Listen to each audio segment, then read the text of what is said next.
आनन्दं आनन्दकरं प्रसन्नं ज्ञानस्वरूपं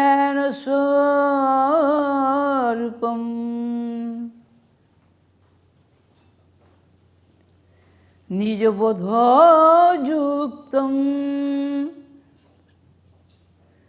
योगीन्द्रमिदम्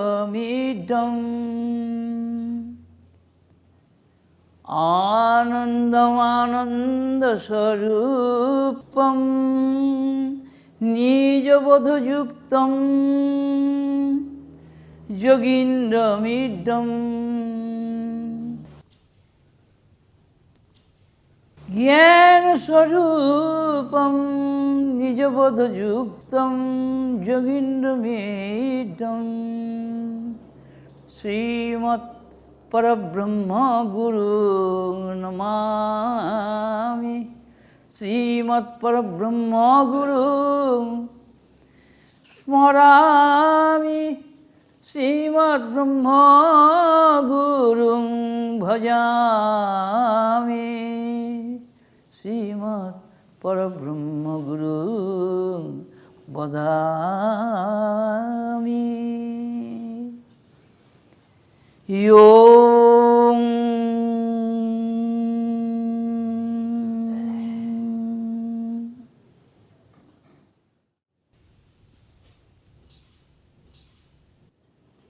ঈশ্বর ভজন করেন গুরুকে, আর গুরু ভজন করেন আত্মব্রহ্মস্বরূপ নিজের তাকে। জীব ভজন করে দেবদেবী এবং মহাগুরু, পিতামাতা, শিক্ষক গুরু, শিক্ষাদাতা, পিতামাতা, অন্নদাতা, জন্মদাতা গুরু, মহাগুরু, শিক্ষাগুরু,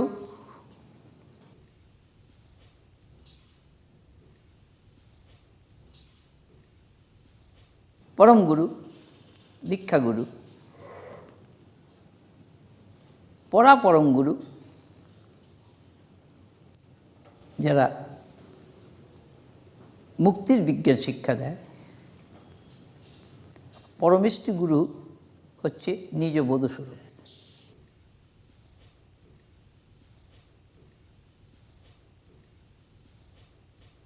সবই শুধু বোধের ভিন্ন ভিন্ন স্তরের পরিচয়। বোধ সাগরে বোধের ইকশন হয়। এই ইকশন শব্দটা বাংলায় ব্যবহার খুব পাওয়া যায় না, এটি সংস্কৃত শব্দ। ইকশন হচ্ছে স্ববোধ বক্ষে স্ববোধের যে স্বভাব, inherent power or innate nature, তার ভিতরে সহজাত একটা স্পন্দন ওঠে। তার কারণ হচ্ছে তার আনন্দের আতিশয্য। তাই আনন্দের আতিশয্যে সে লীলায়িত হয়, অর্থাৎ এনার্জাইজড হয়, স্পন্দিত হয়। সৃষ্টির আদিতে কিছুই ছিল না, সৎ কি অসৎ সেইটি নির্ণয় করার কোনো উপায় নেই। কিন্তু সৃষ্টি যখন আরম্ভ হলো, সেটা আনন্দ সত্তার বক্ষে, অর্থাৎ অখণ্ড বোধস্বরূপ বা প্রজ্ঞান সত্তার বক্ষে প্রজ্ঞান আর আনন্দ অভিন্ন। কেননা তা অখণ্ড ভূমা, অখণ্ড ভূমা সত্তা, বোধস্বরূপ সত্তা, আনন্দস্বরূপ সত্তার পক্ষে আনন্দের আতিশয্যে স্পন্দন ওঠে। এটি হচ্ছে আদি স্পন্দন। সৃষ্টির আগের কথা, মূলের কথা।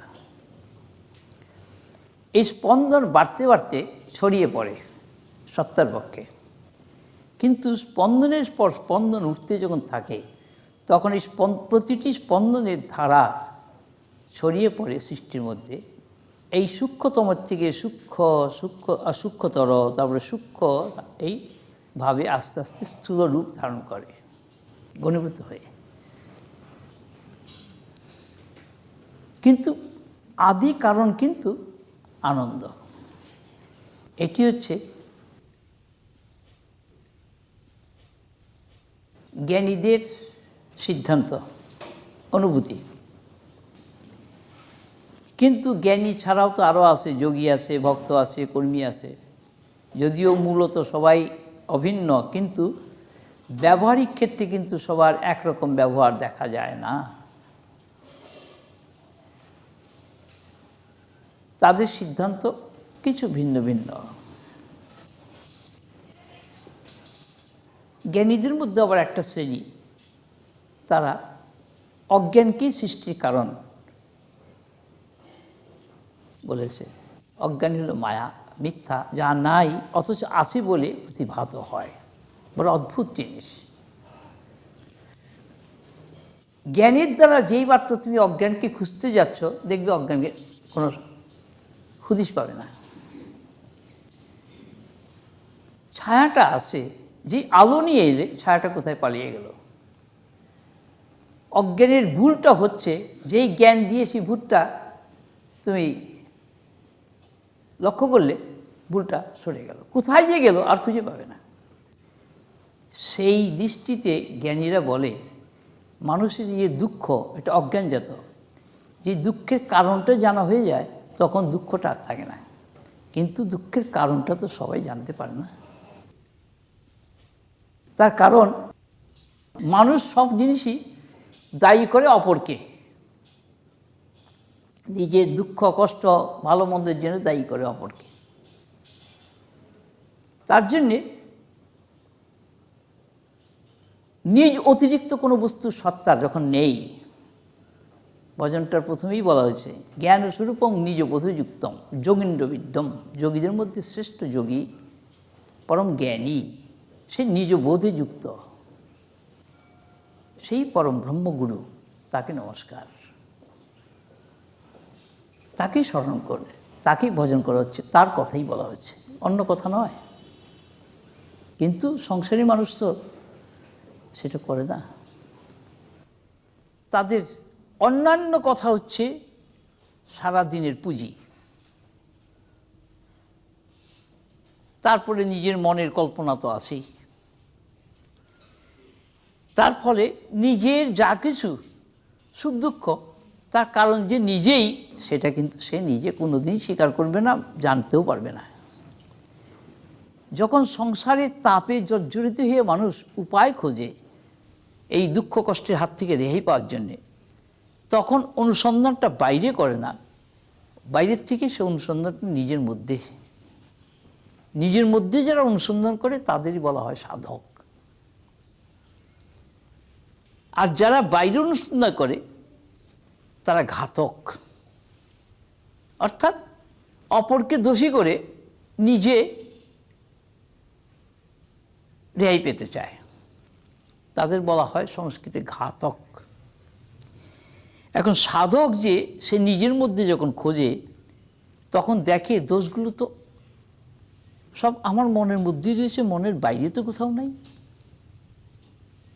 যা কিছু সবই তো আমার মনেরই ভিতরে দেখছি, মনের বাইরে তো আমি কিছুই চিন্তা করতে পারছি না। স্থূল না সূক্ষ্ম, না সূক্ষ্মতর না সূক্ষ্মতম, না ভালো না মন্দ, না সৎ না অসৎ, না জগৎ, না ঈশ্বর, না আত্মা, কোনো কিছুই ভাবনা নেই, সবই নিজের মনের মধ্যে। তাহলে মনটা কি বিরাট বস্তু, নিজের মধ্যে, বাইরে নেই। আমরা যে জগৎটা বাইরে দেখছি, জ্ঞানীরা বলে বাইরে কিচ্ছু নাই, সবটা তোমার মনের মধ্যে। তুমি জগৎ ছাড়িয়ে তোমার আসল পরিচয় হচ্ছে you are beyond universe. Universe is nothing but a vibrating expression of your inner being. তোমার অন্তঃকরণের একটা স্পন্দিত রূপ হচ্ছে এই বিশ্বজগৎ। এই সমস্ত সত্যের কথা সাধারণ মানুষ কোনোদিন শুনতে সুযোগ পায় না, আর শুনলেও মানতেও পারে না তারা। কারণ তারা চোখের সামনে ইন্দ্রিয় দিয়ে যা দেখছে তাকে অস্বীকার করবে কি দিয়ে? ইন্দ্রিয় দিয়ে যে আমরা দেখি এটা যে সত্য, এটা যে আমরা মানি, তাও কিন্তু 16 আনা নয়, কারণ প্রতি মুহূর্ত তো পাল্টিয়ে যাচ্ছে। স্বপ্নের মধ্যে আমরা যা দেখি ঠিক জাগ্রত অবস্থার মতোই, তখন সেটাকেও সত্য মনে হয়। তখন স্বপ্নটা ভেঙে গেলে তখন মনে হয় এটা তাহলে সত্য নয়। কিন্তু আবার পরের দিন যখন কিনা আবার সেই স্বপ্নই দেখে, তখন তার ভুলে যায়, মনে থাকে না যে গতদিন এরকম স্বপ্ন দেখেছিলাম মিথ্যা, কিন্তু দেখার সময় সেটাকেই সত্য মনে করছে। এইটি হচ্ছে মনের ধর্ম, সাধারণ মনের ধর্ম। কিন্তু সাধারণ মন ছাড়াও তো মনের মধ্যে একটা অসাধারণ মনের রূপ আছে। সেই যে অসাধারণ মনের রূপ, সেটার সন্ধান কি করে পাওয়া যায়? যেই মন দিয়ে আমরা বৈচিত্র্য দেখি, নানাত্ব দেখি, সেই মনের গভীরে আরেক দিক দিয়ে দেখতে গেলে আমরা বৈচিত্র্যকে খুঁজে পাই না, শুধু এককেই দেখতে পাই। আমি সেই মনের কথাই উল্লেখ করব বেশি করে, কেননা বৈচিত্র্য দেখার মন তো চারদিকে ছড়িয়ে আছে, সবাই বলতে পারে, ওটা আমিও জানি, সবাই বলবে আমিও জানি। কিন্তু মন এই অনুভূতি পায় কার কাছে? মনের যখন নিজস্ব সত্তা নেই, ধার করা সত্তা, এই সত্তাটা কার কাছ থেকে ধার করছে সে? না, তার পশ্চাতে বুদ্ধি আছে। বুদ্ধি নির্ণয় করে দেয় এটা এই, এটা এই, অল পজিটিভ নেগেটিভ নির্ণয় করে, কিন্তু এক সময় একটার বেশি নির্ণয় করতে পারে না। তার কারণ বুদ্ধিটা একেবারে পরম বোধি, বোধস্বরূপের একেবারে নিকটে স্পন্দন, ভেরি নিয়ার আর যে ভাইব্রেশন, সেটা হচ্ছে বুদ্ধি। এখন সমষ্টি বুদ্ধি হচ্ছে ঈশ্বর, আর ব্যষ্টি বুদ্ধি নিয়ে জীব। ব্যষ্টি বুদ্ধির মধ্যে অনেকগুলো বৃত্তি আছে। সেই বৃত্তিগুলো নিয়ে প্রত্যেকটি জীব জন্মের পরের থেকে দেহ নাশ পর্যন্ত এই বৃত্তিগুলো নিয়েই চলাফেরা করে। এইগুলো হচ্ছে তার সম্পদ, তার সুখ দুঃখ ভাবনা চিন্তা যা কিছু সব মনের বৃত্তি। কিন্তু এই বৃত্তিগুলো মনের মধ্যে যেমন ওঠে, আবার মনের মধ্যে লয় হয়ে যায়। সারাদিন এই বৃত্তিগুলো নিয়ে মানুষ চলে, কাজকর্ম চিন্তা ভাবনা যা কিছু করে, আবার রাত্রিবেলা বিশ্রাম যখন করে বৃত্তিগুলো নিজের মধ্যে লয় হয়ে যায়। দিন আর রাতের এই হচ্ছে পার্থক্য। দিনের বেলা যে বৃত্তিগুলো ওঠে, রাত্রিবেলা সেগুলি আবার ঘুমিয়ে পড়ে। কিন্তু আজকাল সব নাইট ডিউটি যারা করে, তাদের রাত্রিবেলাও সেই বৃত্তিগুলো চালাতে হয়। তার ফলে একটু অনিয়ম হয়। তাদের দিনের বেলা একটু তাহলে বিশ্রাম করতে হয়, বিশ্রাম করতে না পারলে আস্তে আস্তে শরীর অসুস্থ হয়ে পড়ে, মনের দিক দিয়েও বিকার হয়, যার ফলে এই মনের ভ্রান্তি ভীতি বেড়ে যায়। তারপরে নানাবিধ মানসিক রোগ বিকার আজকাল যেটা খুব বেড়ে গেছে, সেটা খুব, তার কারণ মানুষ অনিয়ম অত্যাচার করতে করতে প্রাকৃতিক নিয়মের বিরুদ্ধে গেলে বিকার তার হবেই। ব্যাধির কারণ হচ্ছে নিজে অচেতনভাবে নিজের খেয়ালটাকে না রেখে যারা চলে, তাদের কতগুলো মাসুল দিতে হয়, মাসুলটা হচ্ছে বিকার। যাই হোক, তো এই যে মনের কথা আজকে কথার মধ্যে এসে পড়ল, আজকে মনের সম্বন্ধে অনেক কথা বলা হবে। এই মন নিয়ে আমরা সবাই চলি, ক্ষণে রুষ্ট, ক্ষণে তুষ্ট, ক্ষণে ভ্রান্তি, ক্ষণে ভীতি। অকারণ বেশ ভালোই আছে, হঠাৎ একটা কথা শুনে যা শরীর কাঁপতে আরম্ভ করলো, মাথাটা ঘুরতে আরম্ভ করলো, কি হয়তো পড়েই গেল, ডাক্তার ডাকতে হলো, ওরা বড় দুর্বল হয়ে পড়েছে, হ্যাঁ ভালো খাবার টাবার খেতে হবে। শরীরের সঙ্গে মনের সম্পর্ক তো আছেই নিশ্চয়ই। মন দুর্বল হলে শরীর দুর্বল, শরীর দুর্বল হলে মন দুর্বল। কিন্তু জীব মাত্রই মনাধীন, মনের অধীন, মনের অধিপতি নয়, মনের অধিপতি ঈশ্বর। এখন মন বলতে গেলে মন, বুদ্ধি, অহংকার, চিত্ত সব কটাকে বোঝায়, কেননা ওটা অন্তঃকরণেরই নাম। একটা অন্তঃকরণ 4 ভাগে বিভক্ত হয়ে কাজ করে, একটা অংশে মন, একটা অংশে বুদ্ধি, একটা অংশে অহংকার, একটা অংশে চিত্ত। এটা অন্তঃকরণের চতুর্বিধ কাজ। এখন মানুষ মাত্রেই এই কারো বুদ্ধি একটু প্রখর, কারো মনটা খুব বেশি ভাবনা প্রবণ, কারো বা অহংকারটা খুব তীব্র, কারো বা চিত্তটা একটু বেশ সতেজ, সে ভাবুক চিত্ত। আড়ালে আবডালে বসে ভাবে, প্রকৃতির দিকে তাকিয়ে থাকে, আকাশের দিকে তাকিয়ে থাকে, গাছপালার দিকে তাকিয়ে থাকে, বনপ্রান্তের দিকে তাকিয়ে থাকে, নদীর পাড়ে গিয়ে বসে থাকে, সে ভাবুক চিত্ত। আর কতগুলো চিত্ত আছে, সেগুলো তো খেটে খাতে হয়, তাদের অত ভাবনা টাবনা করলে তো চলবে না, পোষাবে না। সবই কিন্তু মনেরই পরিচয়। আবার এই মনের মধ্যে আবার মন আছে যারা কিনা সংসারে সব কিছুর মধ্যেই নির্লিপ্ত, কোনো কিছুর মধ্যে মন, এইটাতে মন দিল ওইটা তা না, একা সবটাতেই নির্লিপ্ত। কিছু কিছুতে পছন্দ মতো মন দেয়, সেরকম তো আছেই ঘরে ঘরে, কিন্তু একেবারে সম্পূর্ণরূপে নির্লিপ্ত। অর্থাৎ সংসারের কোনো ব্যাপারেতে সে মাথা গালাতে রাজি না। তার কারণ তার বিচারে এগুলি সব বিকারী, পরিণামী, দুঃখপ্রদ। এগুলোর পিছনে যতক্ষণ থাকবে ততক্ষণই দুঃখের কারণ, সৃষ্টির কারণ নিজেই হবে। তাহলে দেখো এই মনটা কতখানি উন্নত। তাতে আর 5 জনের হয়তো অনেক অসুবিধা হয়, তারা চায় সবাইকে টেনে নিচে নামিয়ে আনতে। সংসারে খুব কম মানুষই আছে যারা অন্যের উন্নতি দেখলে আনন্দ হয়, আনন্দ পায়। বেশিরভাগই অন্যের উপকার, উন্নতি দেখলে কষ্ট পায়, ম্রিয়মাণ হয়ে পড়ে, কষ্ট পায়, দুঃখ পায়।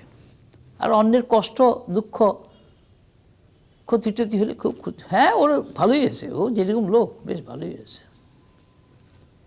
কিন্তু লোকে সুখে সুখী, দুঃখে দুঃখী, এ কিন্তু খুব কম।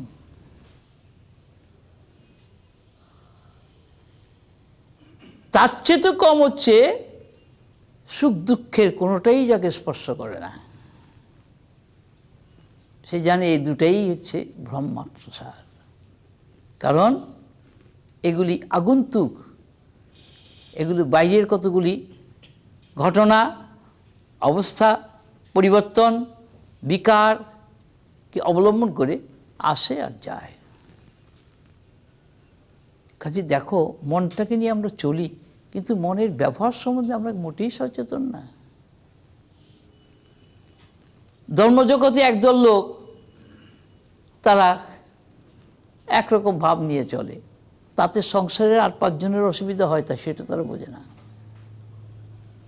তাদের নিজেরটা হলেই হয়ে গেল ব্যাস। আবার বিজ্ঞান জগতেও একদল আছে, তারা বিজ্ঞান নিয়ে মাতামাতি করছে, বাড়ির লোকের সঙ্গে সম্পর্কই রাখে না, বাড়ির লোকেরা ক্ষিপ্ত হয়ে যায়। দার্শনিকরা তো উদাসীন, হ্যাঁ তাদের তো কথাই নেই। কিন্তু সংসারে তো সবাই বাস করছে, দিন কয়েকের জন্য সবাইকে একসঙ্গে থাকতে হয়। যারা একসঙ্গে থেকেও নির্লিপ্ত, এরকম মানুষ খুব কম। সব কিছুর মধ্যেই আছে অথচ কিছুর মধ্যেই নেই, এইরকম মানুষ খুঁজে পাওয়া যাবে না। কিন্তু একেবারেই কি নেই, আছে। সবই যখন মনেতে গড়া, মনেতে ভরা, এই মন হচ্ছে আত্মচৈতন্যের প্রতিফলন। অন্তঃকরণ, করণ শব্দের অর্থ হচ্ছে ইন্দ্রিয়, অন্তর ইন্দ্রিয়। এটা একটা প্রকাশ মাধ্যম, যার মাধ্যমে আমাদের বিশুদ্ধ আত্মসত্তা, চৈতন্য সত্তা, আনন্দ সত্তা প্রতিফলিত হয়, প্রতিবিম্বিত হয় এবং প্রকাশ হয়, স্বয়ং প্রকাশ হয়। চৈতন্যের কিন্তু কোনো পরিবর্তন হয় না। চৈতন্যের ব্যবহারিক দিকটা আমরা ইন্দ্রিয় দিয়ে দেখি, মন দিয়ে দেখি যেন পরিবর্তন হয়েছে। এগুলো হচ্ছে মনের রিডিং। কাজে আমরা মনের মানুষ, মনের তোয়াজ করে চলি। মনে ভালো যেটা লাগলো সেটা নিয়ে খুব মাতামাতি করি, খারাপ যেটা লাগলো পরিহার করি। পরিহার করতে না পারলে তখন চটাচটি রাগারাগি করি। কাজে কাম, ক্রোধ, লোভ, মোহ, মদ, মাৎসর্য, এই যে 6টা রিপু হলো শত্রু। এটা মনেরই সব স্যাটেলাইটস, এগুলো সব মনের পোশাকি কর্মী। পোশাকি কর্মী মানে মন এগুলোকে পোষে। কি দিয়ে পোষে? তার ভাবনা দিয়ে। ক্রোধের ভাবনা, কামের ভাবনা, লোভের ভাবনা, মোহের ভাবনা, মদের ভাবনা, মাৎসর্যের ভাবনা। সংসারী মানুষের মধ্যে এগুলি পরিষ্কার প্রকাশ হয়ে পড়ে। কম বেশি আছে, সেটা কোনো কথা নয়, আছে। কিন্তু এগুলো একেবারে শূন্য মানুষ থাকলেও তো সবাই বুঝতে পারবে না। কারণ ক্রোধী কখনই ভাবতেই পারে না যে একটা মানুষের ক্রোধ নাই। মোহগ্রস্ত যে, সে ভাবতেই পারে না যে মানুষের মোহ থাকবে না। এটা কি কথা? লোভী ভাবে সবাই লোভী, কামুক ভাবে সবাই কামুক। আর মদ মাৎসর্য যাদের আছে তারা বলে সবাই তো আমাদেরই মতো। কেন? ওই তো দেখলাম তখন সে খুব রাগারাগি চটাচটি করলো, ওই তো দেখলাম তখন খুব দম্ভ অহংকার দেখালো।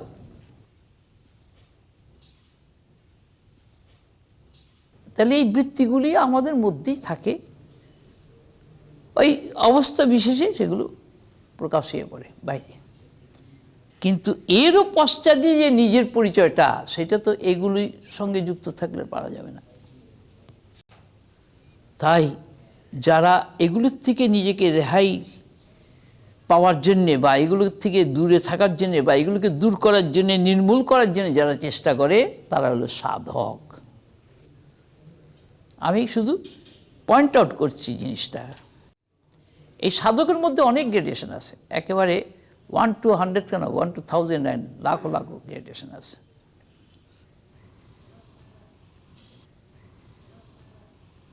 কারো কাম কম কিন্তু ক্রোধ বেশি, কারো ক্রোধ কম কিন্তু কাম বেশি, কারো কাম ক্রোধ দুটিই আছে। এরকম কোনোটা না কোনোটা, কোনোটা না কোনোটা বেশি কম, বেশি কম। কিন্তু এগুলো যে শত্রু, এই বোধটা কিন্তু মানুষের খুব কম। যে কাম, ক্রোধ, লোভ, মোহ, মদ, মাৎসর্য, এই 6টা রিপু অর্থাৎ শত্রু আমাদের জন্ম মৃত্যু জরা ব্যাধির কারণ। জন্ম মৃত্যু জরা ব্যাধি এই 4টার কারণ। কিন্তু এগুলির যে, এগুলোর আবার একটা কারণ আছে। সমস্ত কারণের পশ্চাতে রয়ে গেছে অজ্ঞান। যদবতী অজ্ঞান তদবধি হচ্ছে জন্ম মৃত্যু জরা ব্যাধি দুঃখ। অজ্ঞান পুষবো আর আমি এদিকে অমৃতত্ব আস্বাদন করব, এই অবান্তর কল্পনা নিয়ে মানুষ বাঁচতে পারে। যেমন পাগলেরও গোবধে আনন্দ, মানুষেরও এরকম আনন্দ হয়।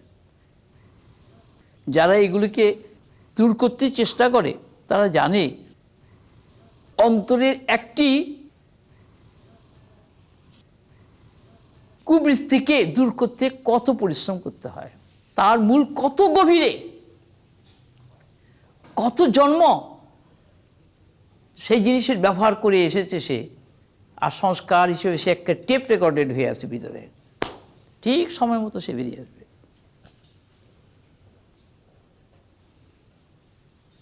কাজেই এর থেকে রেহাই পাওয়ার জন্যে যারা চিন্তা করেছিলেন, যারা সাধনা করেছিলেন, সেই সমস্ত মহামানব জ্ঞানী পুরুষ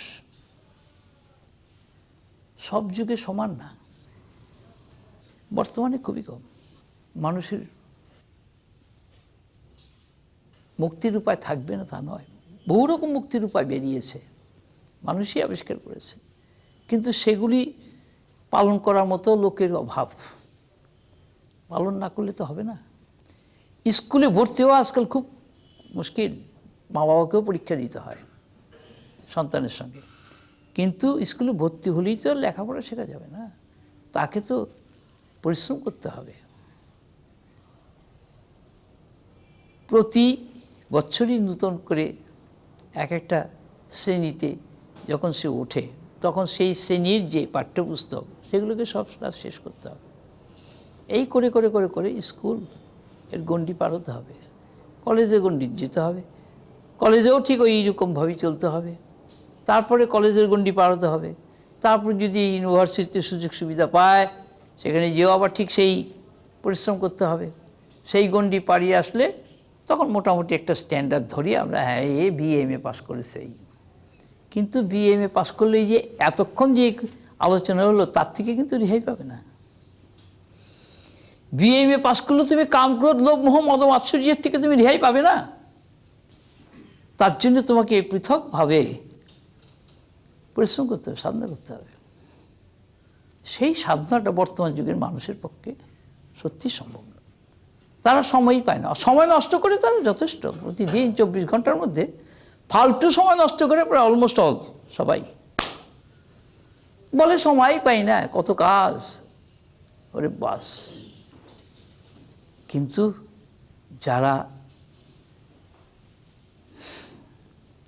কৃত সংকল্প, দৃঢ় সংকল্প, তারা কিন্তু ওই 24 ঘন্টার মধ্যেই সমস্ত সময়টাকে ম্যানেজ করে ফেলে। কারণ কল্পিত কল্পনা, শুধু কল্পনা, কল্পনাটা কল্পিত কল্পনা নিয়ে মানুষ সংসার বাস করে। সংসারটার মানেই কল্পনা, যেখানে কল্পনা নাই সেখানে সংসার নাই। এখন কল্পনাটা উঠে মনে,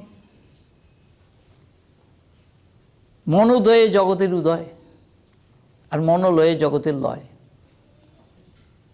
যখন ঘুমিয়ে পড়লো মন লয় হয়ে গেল, জগতের লয় হয়ে গেল। এই সকালবেলা ঘুমের থেকে উঠলো, মন উঠে জাগলো, জগৎও জাগলো। কাজেই চিত্তের মূলে জগৎ ভাসে, জগৎ মূলে চিত্ত হাসে।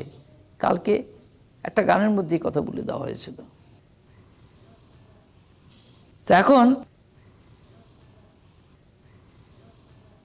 মনের মধ্যে, মনের যত ভাবনা,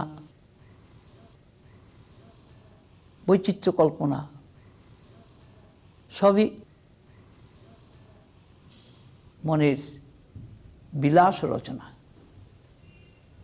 বিলাস রচনা অর্থাৎ মনের এটি খেলা, মনের খেলাঘরটাই হচ্ছে সংসার। এই সংসার যে কত প্রিয় মনের কাছে, আমি কিন্তু ব্যক্তিকে টেনে আনিনি এখনো। প্রসঙ্গ ভালো করে মন দিয়ে না শুনলে কিন্তু ফলো করা ভেরি ডিফিকাল্ট, কারণ আমি কোনো মুখস্থ বিদ্যা বলছি না, এটা একটা সায়েন্স। গবেষণার পরে ভিতরে জেগে ওঠে এই সায়েন্স। তো কাজেই মনই কর্তা, মানে কর্তা করণ কর্ম গুণের ধর্ম, আর জ্ঞাতাজ্ঞেয় জ্ঞান মনের ধর্ম। কিন্তু মনাতীত অব্যক্ত নিত্য অদ্বৈতের ঘরে নাম রূপাদি সর্বভাব জ্ঞাতা জ্ঞাদি সর্বভাব শূন্য। যেখানে মন নেই সেখানে তো থাকতেই পারে না। কিন্তু মন ঘুমিয়ে পড়ে আবার যখন জেগে ওঠে তাহলে কী উপায়? জন্ম জন্মান্তর আমাদের এটি ভোগ করতে হচ্ছে। প্রতিদিন একটা করে জন্ম হয়ে যাচ্ছে আমাদের, আবার মৃত্যু হয়ে যাচ্ছে। তার ফলে কী হচ্ছে? ঘুমিয়ে পড়ছে মানুষ, আবার জেগে উঠছে, জেগে উঠে আবার ঠিক সেই আগের মতো, আগের দিনের মতো আবার সেই চক্রের মধ্যে সে চলছে। এটা ইতিহাস, এটা রেকর্ডেড হয়ে আছে, এটা কেউ ডিনাই করতে পারবে না। কিন্তু যেই বিজ্ঞানের কথা আমি বলছি সেই বিজ্ঞানের মধ্যে কিন্তু এগুলো নেই।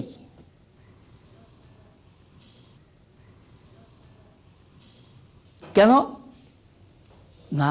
আত্মার অনাত্মা, জ্ঞান আর অজ্ঞানের বিচারে অজ্ঞান যখন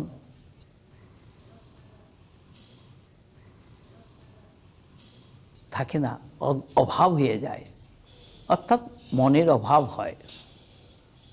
তো জ্ঞান অজ্ঞানের বিচারে মনোনাশ হয় সমাধির গভীরে। সমাধির মধ্যে প্রবেশ করে গেলে মনের বীজ নষ্ট হয়ে গেল। মন আর কল্পনা করতে পারবে না। কল্পিত কল্পনা তখন তার কাছে অবান্তর, মিনিংলেস। সমাধিবান পুরুষ প্রজ্ঞাবান পুরুষ, তার প্রজ্ঞালব্ধ হয়েছে, অর্থাৎ নলেজ এস্টাবলিশড। তার আগে কিন্তু মনের কল্পনা নিয়ে তাকে সংসারে চলতেই হবে। তার কল্পনা কিছু মিলবে, কিছু মিলবে না। যখন মিলবে তখন ভালো, না মিললেই কিন্তু সে অসন্তুষ্ট। তখনই মনের বিকার আরম্ভ হবে, তার সঙ্গে সঙ্গে দেহের বিকার আরম্ভ হবে। কি অদ্ভুত বিজ্ঞান! কত জনম যে এইভাবে চলে যায় তার হিসাব নেই। কিন্তু সংস্কারের মধ্যে সব গাঁথা থাকে। মানে 5000 বছর আগে একটা জীবন কোথায় কিভাবে কি করেছে তারও সংস্কার সব রেকর্ডেড হয়ে আছে। জীবন তো আরম্ভ হয়েছে বহু আগে থেকে, কারণ মানুষের 84 লক্ষ যোনি ভ্রমণ করতে হয় জীবকে, প্রতি জীবকে। তার মধ্যে 30 লক্ষ স্থাবর, 20 লক্ষ জঙ্গম, এই হলো 50 লক্ষ। আমি শুধু ডাটাটা বলে যাচ্ছি। যেটা না জানার জন্যে মানুষ তার খুশি মতো জিনিস চিন্তা করে সংসারী করতে গিয়ে কিন্তু আর হুদিস পাচ্ছে না। এটা জানলে কিন্তু তার আর এই বিকারগুলো তার থাকবে না। কারণ অঙ্কটার ভুলটা যেই তুমি ধরে ফেললে আর অঙ্কটা ভুল হবে না। আলোটা যেই জানলে অন্ধকারটা তখন থাকতে পারে না। সেই রকম যেই জ্ঞানটা জেগে উঠলো, অজ্ঞান তোমার পালিয়ে যাবেই। কাজে মনের পশ্চাতে যে বুদ্ধি, তারও পশ্চাতে যে পরম বোধি, অর্থাৎ তোমার আসল আমি, নিজবোধযুক্তম জ্ঞান মূর্তি, যেটা সে হচ্ছে পরম যোগী। কেননা সে যোগ ধ্যানে নিরত, সে অন্য কোনো ধ্যানে রত থাকে না। এমনকি ব্রহ্মা বিষ্ণু মহেশ্বর যে 3 দেবতা প্রধান, তারাও সবসময় সাধনাই রত। ব্রহ্মা মালা জপ করছেন নিরন্তর, বিষ্ণু যোগ নিদ্রায়, আর মহেশ্বর তো ধ্যানে রত। আর অন্য সমস্ত দেবতাগুলো কিন্তু মানুষেরই মতো, তারাও ঝগড়াঝাটি করছে, তারা স্বার্থ নিয়ে ঘুরে বেড়াচ্ছে, কেউ কম যায় না। মানুষ যেরকম তার থেকে একটুখানি উন্নত তারা। কাজে মনের রাজ্যে অনন্ত বিশ্ব রচিত হয়ে আছে। অনন্ত বিশ্ব, আমরা একটা বিশ্বের কতটুকু, মানে দিল্লিবাসী তারা দিল্লির বাইরে কোথায় কী হচ্ছে কিছু দেখতে, দিল্লির জানতে পারছে না, খবরের কাগজ একটু পরে, টিভিতে একটু দেখে। আবার নিজের বাড়ির পাশেই বাড়িতে কী হচ্ছে সেটি সে জানে না। আরও কাছে আসুক নিজের মধ্যে, তার মাথার ভিতরে কী হচ্ছে, বুকের ভিতরে কী হচ্ছে, পেটের ভিতরে কী হচ্ছে, কিছু জানে না। অথচ সবই বলে আমি জানি না, আমি জানি। কি অভ্যাস আমাদের জীবনের! কিছু না জেনে জানার ভান করি, আর পদে পদে মার খেয়ে মরি। এখন আমি ভয় দেখাচ্ছি না কিন্তু কাউকে, সবার সামনে আমি প্রত্যেকের স্বরূপটা খুলে দিচ্ছি।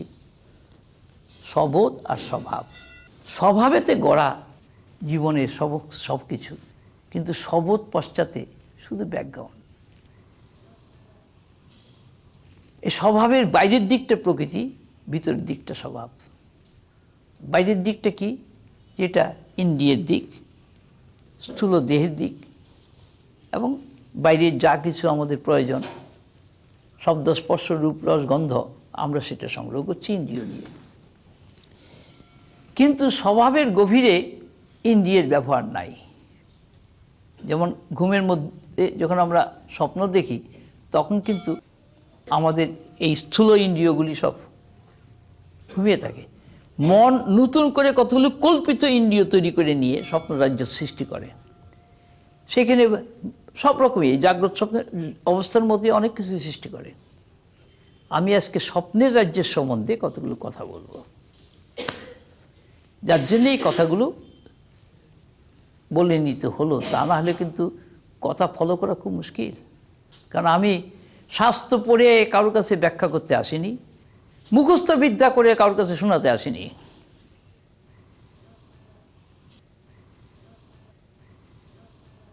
কিন্তু যা সবার সামনে রাখা হচ্ছে সেটা কিন্তু প্রত্যেকেরই পরিচয়। প্রত্যেকে যদি এই পরিচয় পায় তখন কিন্তু সে অবাক হয়ে যাবে। কীরকম? যেমন স্বপ্নের মধ্যে ভালো ভালো মন্দ সব রকমই দেখে মানুষ। স্বপ্ন দেখে যখন জেগে উঠে তখন মিলাতে পারে না, জাগ্রত অবস্থার সঙ্গে স্বপ্ন মেলে না।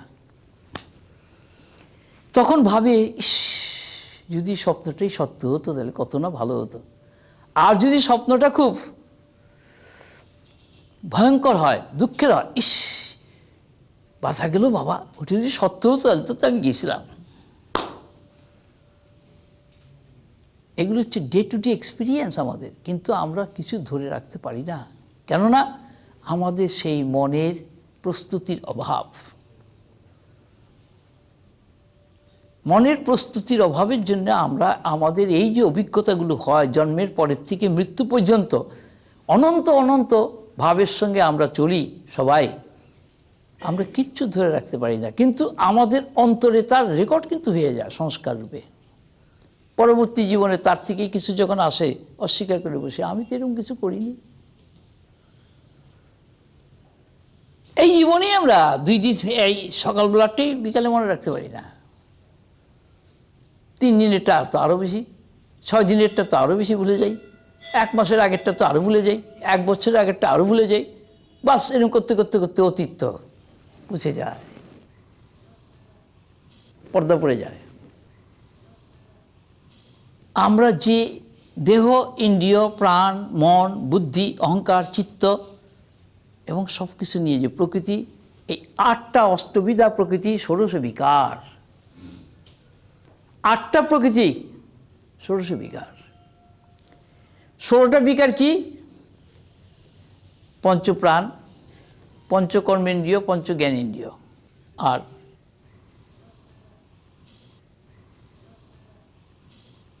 অন্তঃকরণ। এই 16টা বিকার। আর অষ্টবিধা প্রকৃতি কি? পৃথিবী, জল, অগ্নি, বায়ু, আকাশ, সত্য, রজ, তম। সেই জায়গায় মন, বুদ্ধি, অহংকার 3টি বসানো হয়। এই 8টি প্রকৃতি। তাহলে মনটা হচ্ছে প্রকৃতি, বুদ্ধিটা প্রকৃতি, অহংকারটা প্রকৃতি। এই 8টা প্রকৃতি দিয়ে আমাদের দেহ, ইন্দ্রিয়, প্রাণ, মন, বুদ্ধি সব কিছু তৈরি হয়েছে। এর মধ্যে যা কিছু বিকার, যা কিছু বাড়তি, আবার তার বিকার অর্থাৎ তার পরিণাম, তার ক্ষয়, তার নাশ, এ সবকটি প্রকৃতিরই ব্যাপার। অর্থাৎ জন্ম, কিছুকালের জন্য স্থিতি, তারপরে কিছুটা বৃদ্ধি, তারপরে একটা পরিণতি, তারপরে ক্ষয়, তারপরে নাশ। প্রত্যেকটি জীবনকে এই 6টি বিকারের মধ্যে থাকতেই হবে। এমনকি অবতার পুরুষ যদি আসে জগতে, তাকেও এই 6 বিকারের অধীনে চলতে হবে। তো তারা এটা রহস্যটা জানে বলে তারা এগুলো নিয়ে মাথা ঘামায় না, কিন্তু অন্যকে মাথা ঘামাতে হয়। জন্মের মতে জন্মের পরেই যদি কিনা সে মরে যায় তাহলে তার 5টা বিকার তার হলো না। জন্মের পরে তার কিছুকাল থাকতে হবে, কিছুকাল বেঁচে থাকলে তার ভিতরে একটা বৃদ্ধি হবে, ক্রমশ এটা একটু বাড়বে, গ্রোথ হবে। গ্রোথটা আস্তে আস্তে যে একটা জায়গায় যে পরিণাম মানে ম্যাচুরিটি হবে, ম্যাচুরিটি হয়ে যাবে, তারপরে আর গ্রোথ হবে না, আবার তখন ডিকে করছে, ক্রমশ ক্ষয়িষ্ণু হচ্ছে, ক্ষয়িষ্ণু হতে হতে একসময় একেবারে নাশ হয়ে গেল। This is the history of life. আমি কিন্তু এই ইতিহাস এর গুরুত্ব দিয়ে সবার কাছে কিছু বলতে আসিনি, এগুলো শুধু রেফারেন্স হিসেবে বলছি, তা না হলে আমার বক্তব্যকে ঠিক ফলো করা খুব কঠিন। কারণ এটা ইন্টেলেকচুয়াল কোনো জাগলারি নয়, এক্সারসাইজ নয়, it is beyond intellect and mind. এটা পরম বোধির ক্ষেত্রের ব্যাপার, যেখানে মন বুদ্ধির প্রবেশই নেই, অধিকার নাই, তবে মন বুদ্ধিকে তৈরি করে নিলে সেখানে যাওয়া যায়। সেই প্রস্তুতি কী করে হবে? এই বিএমএ পাস করলে কিন্তু কোয়ালিফাইড হবে না, তার কোয়ালিফিকেশন কিন্তু অন্যরকম। বহির্জগতের কোনো কিছুর জন্য যখন আমরা কিছু করি তখন আমাদের শিক্ষা একরকম পদ্ধতিতে হয়, কিন্তু অন্তর্জগতে নিজের গভীরে জীবনের আসল রহস্য জানার জন্য যখন কিছু করি তখন তার জন্য শিক্ষা সম্পূর্ণ আলাদা।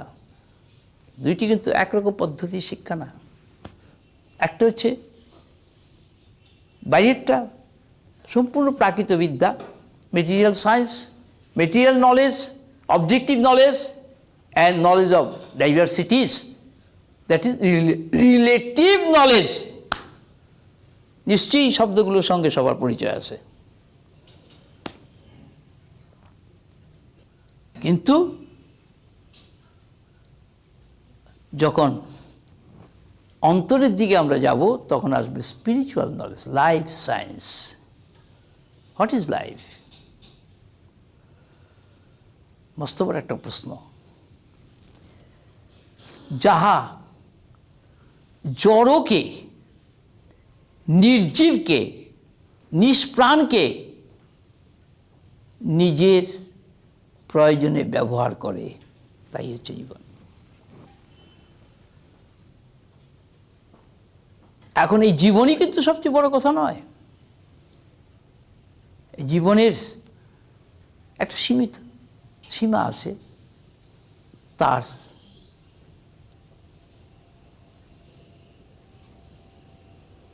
একটা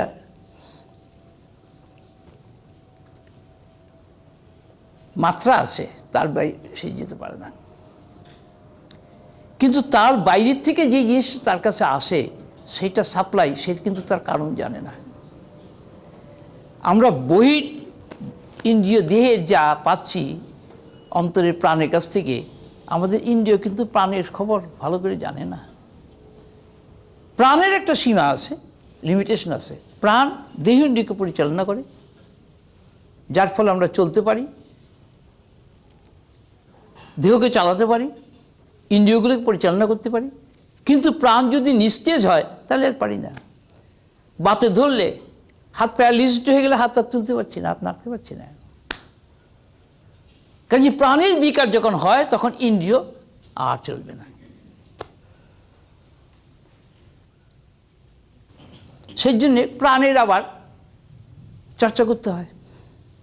কিন্তু যদি স্থূল দেহের মেনটেন্যান্সের জন্য প্রাণের চর্চা হয় তাহলে সেটা মেটেরিয়াল সায়েন্সে পড়ে যাবে। কিন্তু প্রাণের ঊর্ধ্বে যে মন,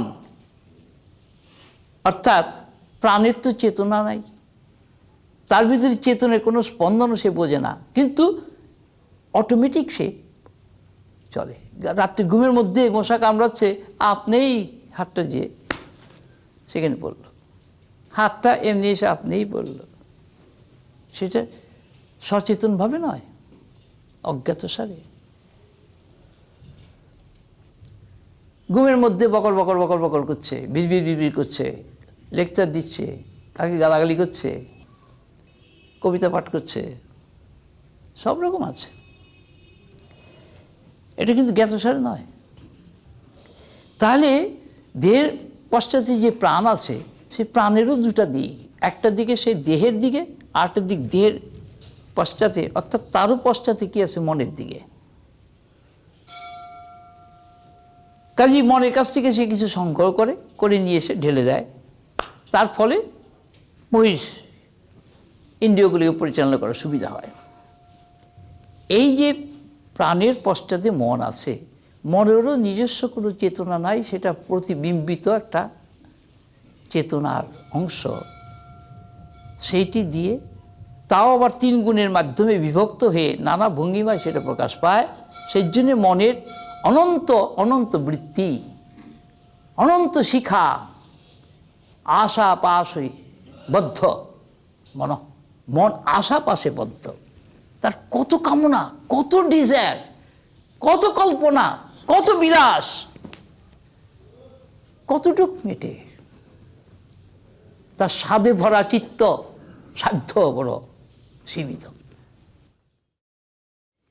এই মনেরও দুটা দিক, একটা দিক প্রাণের দিকে, আরেকটা দিক প্রাণের পশ্চাতে, আর মনেরও পশ্চাতে বুদ্ধির দিকে। সেখান থেকে সে সাপ্লাই পায়, নিয়ে এসে মনের দিকে ঢেলে দেয়, অন্তরের থেকে বাইরের দিকে। তবে বাইরের কার্য পরিচালনা করা সম্ভব হয়।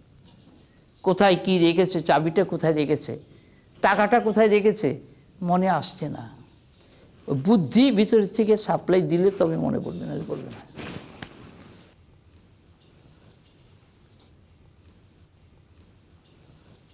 তো এখন এই যে মনেরও পশ্চাতে যে বুদ্ধির একটা অংশ, সে বুদ্ধি কি দেয়, নিশ্চয় করে দিতে পারবে, হ্যাঁ এটা এই দিস মাস।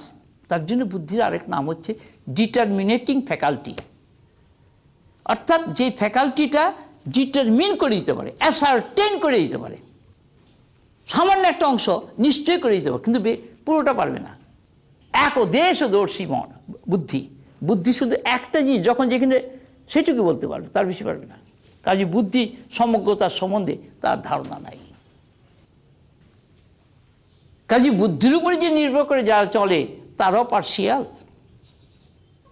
তাদেরও ভ্রান্তি হবে।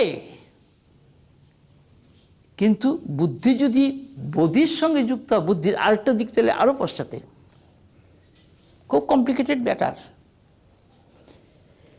এই আঙ্গুলটার একদিকে এদিকে, একদিকে এদিকে, এই আঙ্গুলটার একদিকে এদিকে, একদিকে এদিকে, এই আঙ্গুলটার একদিকে এদিকে, একদিকে এদিকে, এই আঙ্গুলটার একদিকে এদিকে, একদিকে এদিকে, আর এই আঙ্গুলটার একদিকে এদিকে, একদিকে এদিকে, এরপর আর কোনো আঙ্গুল নাই।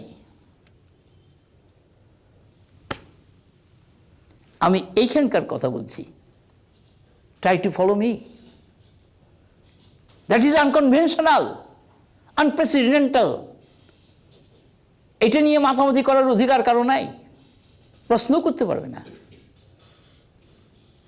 মনকে আমি ক্রমশ এইভাবে আস্তে আস্তে এইখানে কী করে নিয়ে আসবো, আমার বক্তব্যের মধ্যে সেটি হচ্ছে বিজ্ঞান। How to reach the real nature from the apparent nature. Apparent বহির দেশ থেকে কী বলে, অন্তর হইতে অন্তরের অন্তঃস্থলে, অন্তরতম প্রদেশে, একেবারে কেন্দ্র হইতে কেন্দ্রতম প্রদেশে, কেন্দ্র হইতে তুরীয়তে, তুরীয়তম থেকে তুরীয়াতীতে।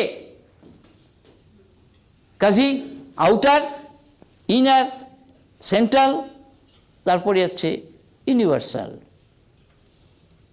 কসমিক, তারপরে সুপার কসমিক, তারপরে ট্রান্স কসমিক। কসমিক, এটা সুপার কসমিক, এই ট্রান্স কসমিক এখানে আসলো। তারপরেরটা আমি অঙ্ক দিয়ে দেখিয়ে দেবো যে এইখানে বুদ্ধি নিয়ে ইন্ডিভিজুয়াল এসে যে মাতুব্বরি করবে তার উপায়টি নেই, তাকে ফলো করে যেতে হবে step by step. School final pass না করে কেউ ডিগ্রি কোর্সে যেতে পারবে না, ফোর্জারি করে গেলে ধরা পড়বে বা শাস্তি পাবে। প্রকৃতির রাজ্যে আমরা এরকম অনেক ফাঁকি দিয়ে যেয়ে সাময়িকভাবে একটুখানি খুব মজা লুটি, তারপরে সাজাটা পেয়ে মজাটা বুঝিয়ে দেয়। আমি সেই জন্যেই step by step very consciously জিনিসটাকে সবার সামনে রাখার চেষ্টা করছি, কেননা আমি ফাঁকি দিলে তো আমাকেও ভোগ করতে হবে। ভোগই যদি থাকলো আমার ভক্তি আসবে কী করে? ভোগের গতি বন্ধ না হলে ভক্তি আসবে না, ভোগের গতি রহিত হলে ভক্তি আসবে। এই ভক্তির ডেফিনিশন কিন্তু একটু দিয়ে গেলাম আমি। ভক্তি মানে আসক্তি নয়, আমার ভালো লাগাটাকে মেনটেন করাটা ভক্তি নয়, সেটা আসক্তি। জ্ঞানের কথা তো আরো কঠিন, কিন্তু আমি যে ভক্তির কথা বলছি সেই ভক্তি কিন্তু পরম জ্ঞানের পরে, যেখানে নিত্যলীলা হয়ে চলে, সেখানে self in self, self of self, self from self, self for self, self by self, self with self, self to self, self on self, self beyond beyond beyond.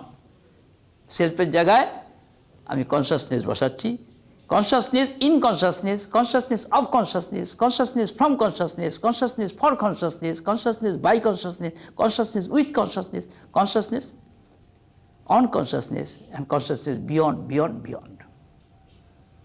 সেই জায়গায় আমি আই বসাচ্ছি, I in I of I from I for I by I with I to I on I on, and beyond, beyond, beyond. এইটি আমার আবিষ্কার। আমি এইটাকে সামনে পরিষ্কার করে রাখার চেষ্টা করছি। যারা ইন্টারেস্টেড তারা নিশ্চয়ই বুঝতে চেষ্টা করবে, তাদের মধ্যে এটা ঢুকে যাবে। আর যারা ওই ক্লাসের ব্যাকবেঞ্চারের মতো বসে একটু শুনে যাবে, তাদের মাথায় কিন্তু ঢুকবে না। কাজে এখানে সাধ্যকে বাড়াবার কথা, সাধকে বাড়াবার কথা না। Not to maintain your desire, but to rise above your desire, to transcend your desire, which is the cause of your birth, disease, old age and death. কে চায় জন্ম মৃত্যু জরা ব্যাধির চক্রের মধ্যে বারবার এসে ঘুরবার জন্যে? কিন্তু আমি না চাইলেই তো আর হলো না, আমাকে তো সেই রাস্তা বের করতে হবে, যেই রাস্তায় গেলে আর এগুলো আমাকে স্পর্শ করবে না। অর্থাৎ আমাকে আর 84 লক্ষ জনই ভোগ করতে হবে না। আমি 84 লক্ষর মধ্যে শুধু 50 লক্ষের কথা বলেছি। তারপরে আসছে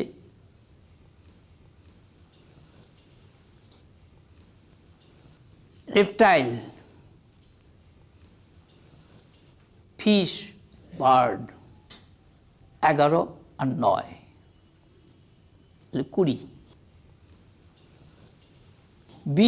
50 আর 20-তে 70 লক্ষ হয়ে গেল।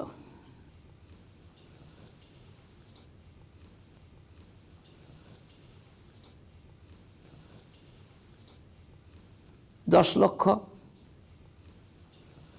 পশু জীবন হতে আরম্ভ করে বানর পর্যন্ত, তারপরই মনুষ্য জীবন 4 লক্ষ, 84 লক্ষ। বড় স্যাড ইতিহাস। কত জনম অতিক্রম করে সবাই এখানে এসেছে কারো জানা নাই। আরো কত জনম অতিক্রম করতে হবে কারো জানা নাই। কিন্তু যেই বিজ্ঞানের কথা আমি বলছি তাতে এই দুটাকেই পুষে দিয়ে যাবে। All positive and negative nature will be washed out, will be deleted, অর্থাৎ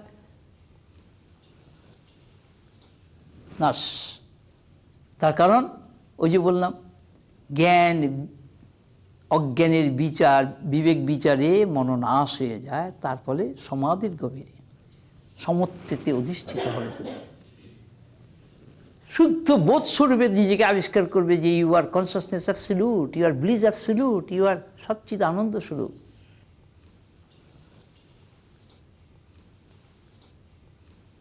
নাহি মাতা, নাহি পিতা, নাহি পুত্র, নাহি সুতা, নাহি বন্ধু, নাহি বান্ধব,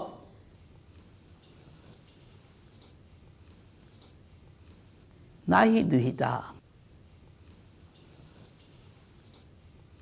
তাহলে কে? এসব এগুলো স্বপ্ন।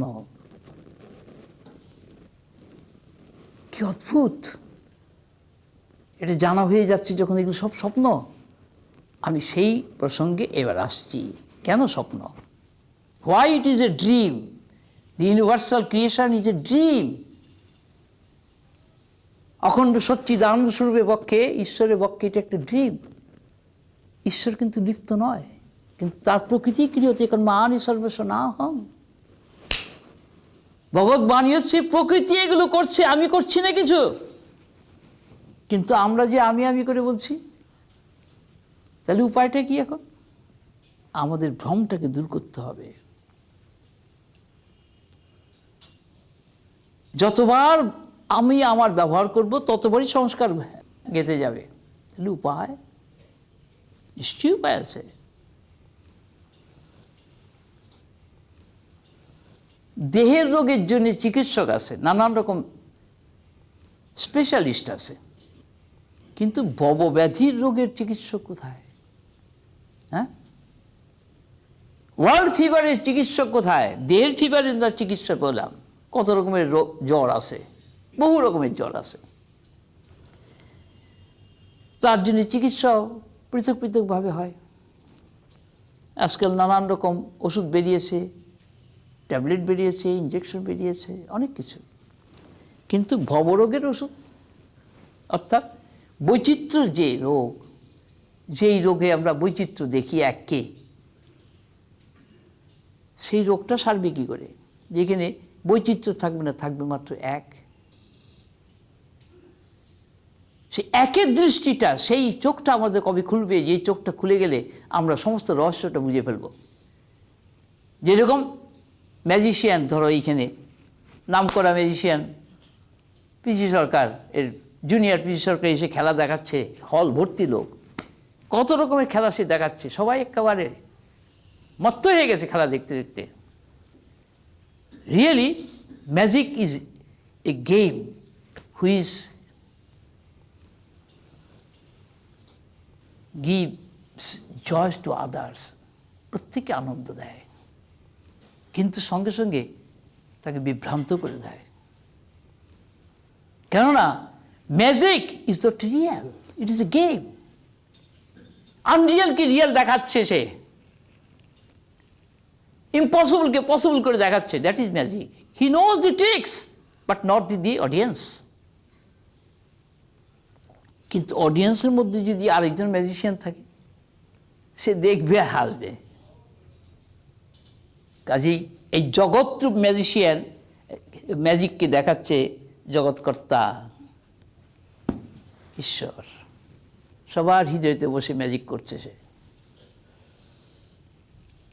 আরেকজন এইরকম ম্যাজিশিয়ান, অর্থাৎ a realiser, knows the tricks, he is not deluded, সে বিভ্রান্ত হচ্ছে না, সে মোহিত হচ্ছে না।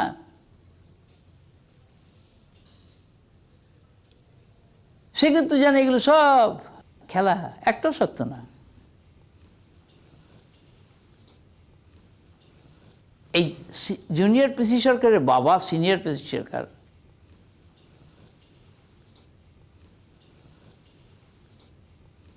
আমেরিকাতে 61-62 এরকম খেলা দেখাচ্ছে। সে যখনই খেলা দেখাতো হইচই পড়তো।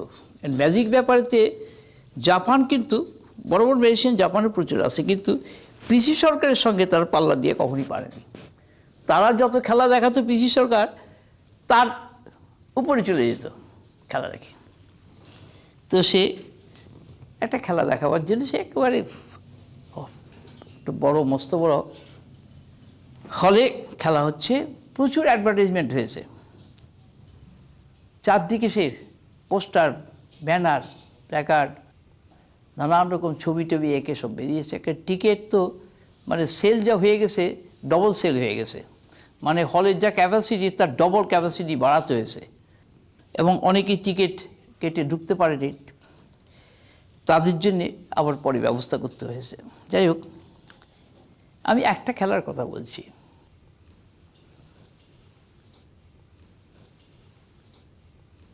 খেলাটা হচ্ছে,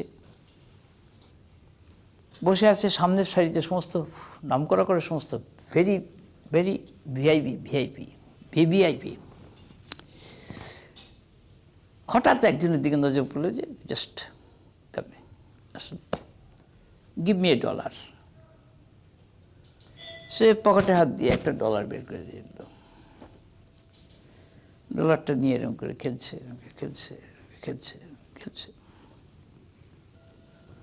সব একেবারে ওয়ান পয়েন্টেড অ্যাটেনশন দিয়ে দেখছে, খেলছে খেলছে খেলছে খেলছে, $2, $3, $4, $5, $6, ডলারে ভর্তি হয়ে গেল।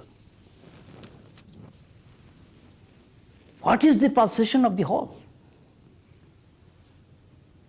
বড় বড় সায়েন্টিস্ট, বড় বড় ফিলোসফার, বড় বড় সমস্ত সব প্রফেসর, এডুকেশনিস্ট হাঁ হয়ে গেল, এই কী ব্যাপার? You just come, you taste the dollar. Dollar, coin. আমি এই খেলার এইখানে আমি শেষ করছি, কারণ আমার প্রসঙ্গ আমার অন্যরকম, এই প্রসঙ্গের কথা বলার দরকার নেই। আমি the entire universe is a dream, এটাকে প্রমাণ করার জন্যে এই শুধু উদাহরণটা বললাম। পরের দিন তার হোটেলে তার টিমের মধ্যে প্রায় 250 মেম্বার্স, 250 মেম্বার নিয়ে সে এক দেশের থেকে এক জায়গার থেকে আরেক জায়গায় খেলা দেখা যায়। বিরাট টিম, বিরাট বড় হোটেলকে ভাড়া নিতে হয়। আর ওয়ার্ল্ডের সব জায়গার লোক আছে তার টিমের মধ্যে, সব জায়গার লোক। মানে হি হ্যাড এ টিম, যেটা ভাবতে পারা যায় না। আর কি ডিসিপ্লিন, কি পার্সোনালিটি, অথচ একটা শিশুর মতো তার ব্যবহার। সকালবেলা ব্রেকফাস্ট করছে, তখন খবর আসলো যে নিচে কয়েকজন প্রফেসর তার সঙ্গে দেখা করতে এসছে। সে ভাবলো কি জানি কোনো একটা প্রোগ্রাম নিয়ে বোধহয় এসছে। হ্যাঁ ঠিক আছে, বলো। বেয়ারকে বললো 10 জনের ব্রেকফাস্ট দাও, এসে তারা আসলো। টিকিট তাহলে না, আমরা ব্রেকফাস্ট করিস না, টিকিট। ব্রেকফাস্ট খেলো।